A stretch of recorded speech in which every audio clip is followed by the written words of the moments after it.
And welcome back to Harvey's Highlights. Sit down, get comfy, and let's talk about the Family Feud moment that brought an entire audience to tears, stopped Steve Harvey right in his tracks, and reminded everyone that sometimes the most powerful stories come from the people you least expect. It all started on a Thursday afternoon taping in March of 2024. The show had been running smoothly that week, a string of fun, light-hearted episodes filled with laughter and energy. But that day, one contestant would turn a simple question into something unforgettable, something so raw and human that it left Steve Harvey speechless. The two families that day were the Walker family from Birmingham, Alabama, and the Jefferson family from Richmond, Virginia. The Walkers were led by their team captain, 34-year-old single mum, Tanya Walker. From the moment she walked onto the stage, Tanya had a quiet strength about her. Confident but not loud, warm but reserved. She wore a simple blue dress, her hair pulled back, and a nervous smile that made Steve immediately put her at ease. "All right, Miss Tanya," Steve said as he shook her hand. "You ready to win some money for your babies?" She laughed softly. "I sure am, Steve. My kids told me if I win, they want a trampoline and a trip to Disney World." The audience laughed. "A trampoline and Disney? That's a strong list right there," Steve said. "We gotta make that happen. The game started like any other." The Jeffersons came out swinging, scoring big on the first few rounds. But Tanya's team quickly gained momentum, thanks to her sharp instincts. She wasn't loud, but she was calm and thoughtful. Her answers didn't always get the top spot, but they were always sincere. During one round, Steve asked, "Name something people hide under their bed." Tanya buzzed in and said, "Christmas presents." Steve raised an eyebrow. "You hiding Christmas under the bed?" Tanya laughed. "Well, when you got kids that don't miss nothing, you gotta get creative." The audience cheered, and the board lit up. Number 2 answer. By the time they reached the fast money round, the Walkers were only 20 points behind. Steve brought Tanya to the podium. "All right now, Miss Tanya, you've been steady all game," he said. "Now it's your time to shine," she smiled nervously. "I'll do my best." Her eldest sister had gone first and scored 102 points, which meant Tanya needed 98 to hit 200 and win the $20,000. The music started, and the big clock appeared on the screen. Steve looked at his card. "All right, Tanya, you ready?" She nodded. "Let's play fast money." He read the first question. "Name something people do when they can't sleep." Tanya paused for a moment and said softly, "Pray." The audience gave a gentle murmur of approval. Steve nodded and continued. "Name something that gets passed down from generation to generation." She said, "Recipes. Name something you'd find in a kid's backpack. Homework. Name a reason someone might be late to work. No babysitter."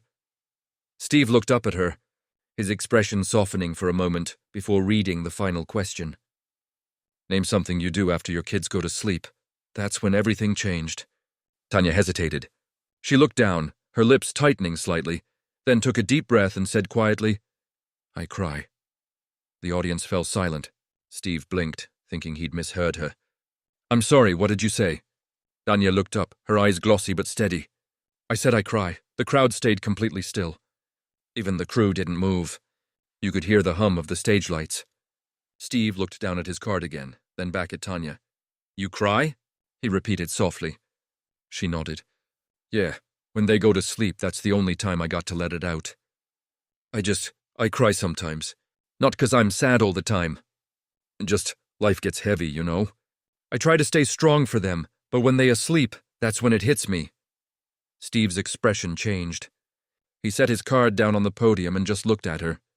"You know what?" he said quietly. Hold on 1 second." He turned to the audience. "See this right here? This ain't just a game show answer. This is real." He looked back at Tanya. "You a single mom, right?" She nodded. "3 kids," she said softly. 9, 7, and 4. "They're my whole world." Steve nodded slowly. "I can tell. You've been fighting for them since the minute you walked out here. I could see it in your face." He turned toward the audience again, his voice thick with emotion. "You know how many single moms come home every night, put them babies to bed, and hold it together till the house quiet. People don't even know. They think being strong means not breaking down. But what they don't see is that sometimes strength looks like crying in the dark and getting up again the next morning. The crowd erupted in applause. Tanya wiped her eyes and smiled through her tears. Steve stepped closer, lowering his voice. Tanya, you didn't just answer a question. You told the truth. That's more powerful than any survey board we got. He turned back to the producer's booth. What we got on the board for that answer? One of the producers hesitated. Steve, that answer's not on the board. Steve raised an eyebrow. You mean to tell me cry ain't on the board? No, sir. Steve shook his head. That's all right. It's about to be. The audience cheered again. You know what, man? Steve said to the camera crew. Sometimes these surveys miss the stuff that really matters. We always got answers like watch TV or do laundry or have a snack. But let me tell you something. If we asked 100 mothers who doing it on their own, you best believe crying would be up there. And it wouldn't be weakness, it'd be release. He looked back at Tanya. You said you cry. Tell me why. Tanya took a shaky breath. Because I get tired, Steve. I work 2 jobs. I get up at 5 in the morning, make breakfast, get the kids ready for school, drop 'em off, work all day, pick 'em up, cook, help with homework, get 'em in bed. I don't got nobody to talk to about how hard it gets. I don't want my babies to see me struggle. So when they're asleep, I finally let it out. Then I thank God for another day, wipe my face, and get ready to do it all again. The audience was silent again, not out of discomfort but out of respect. Steve just stood there, his eyes glistening. Tanya, he said softly, you just spoke for a whole lot of women watching this right now. Probably a whole lot of men too.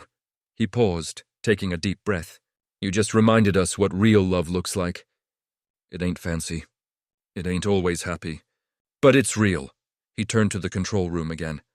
How many points she need to win? 98, Steve. All right, he said, his voice firm but gentle. Give her them points. I don't care what the survey said. That's the realest answer I done heard in years. The audience exploded into applause again. Tanya was crying now, her hands covering her face. Her sister rushed over and hugged her. Steve reached out, squeezing her hand. You don't even know, Tanya. You just gave people permission to feel something they've been holding back for a long time. When the show aired weeks later, the clip went viral instantly. The title trending across social media read, Steve Harvey stops Family Feud when single mom reveals what she does after her kids sleep. Within 24 hours, the video had been viewed over 80 million times. But it wasn't just about the views, it was about the impact. Comments flooded in from single parents, caretakers, and people from every walk of life. That woman spoke my heart. I thought I was the only one who did that. Steve Harvey just gave the most compassionate moment on TV I've ever seen. On his talk show a week later, Steve addressed the moment. When Tanya said she cries, I saw a whole world behind those words, he said. People out there are struggling quietly, holding it together for their kids, and they think nobody sees them. But God sees them. And that day, we all did too. He went on to say, that moment wasn't about sadness. It was about strength. It takes strength to admit you're tired. It takes courage to keep showing up when you got nothing left. Tanya reminded me of my mama, man. My mama used to cry at night too. I never knew why as a kid, but now I do. It was because she carried the whole world on her back, and love was what kept her standing. Family Feud later invited Tanya back for a follow-up segment. This time they surprised her. Before the taping began, Steve told the audience he had a little something special planned. Tanya didn't just play the game, he said. She played life, and she's winning. When she walked onto the stage, the crowd stood and applauded. Steve hugged her and said, I got something for you. The big screen behind them lit up with a photo of her and her 3 kids. Then the words appeared. The Family Feud Foundation, in partnership with Disney, is sending the Walker family on an all-expenses-paid vacation. Tanya gasped, covering her mouth in shock. Are you serious? She asked. Steve smiled. You said your babies wanted Disney. We're going to make that happen. The audience erupted. Tanya broke down crying as her kids ran out from backstage to hug her.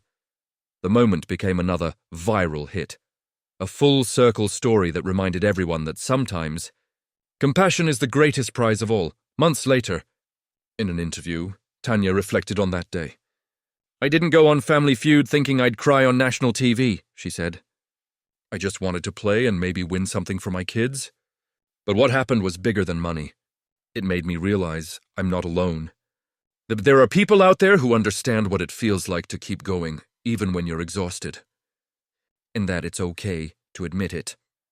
Steve Harvey has since said that the episode changed the way he looks at his job. "Family Feud ain't just about laughs and surveys," he said. "It's about families, real people, real stories."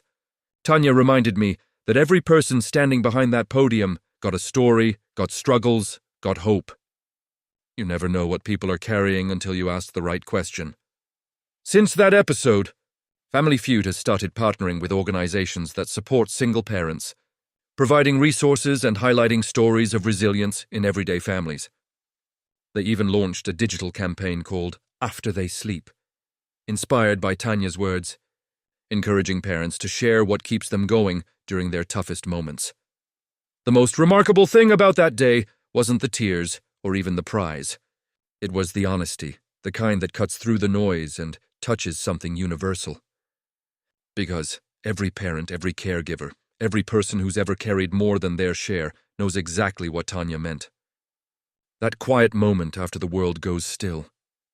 That breath you take before you start over. That's where love lives. Steve Harvey has hosted thousands of contestants, but that day he didn't just host a game. He bore witness to something real. The kind of truth that doesn't come from survey cards or buzzer sounds. It comes from the heart. And it's the kind of moment that reminds us that television, when it slows down long enough to see people as they are, can be more than entertainment. It can be healing. Tanya didn't win because of her answers. She won because she reminded everyone watching that it's okay to break down and rebuild, that love sometimes looks like sacrifice, and that tears don't mean weakness, they mean humanity. When asked what she tells her kids now about that day, Tanya said, "I tell them Mommy cried on TV, but it's okay, because it showed people that crying is just another way of being strong." And that's the truth of it. Sometimes the most powerful moments happen after the laughter fades, when the questions stop and somebody speaks from their heart. That day, a single mom told the world what she does after her kids go to sleep. And in doing so, she reminded millions of people that they're not alone. So if this story touched you, share it with someone who needs to hear that their quiet struggles matter too. Because at Harvey's Highlights, we don't just tell stories about the moments that make us laugh. We tell the ones that remind us what it means to be human.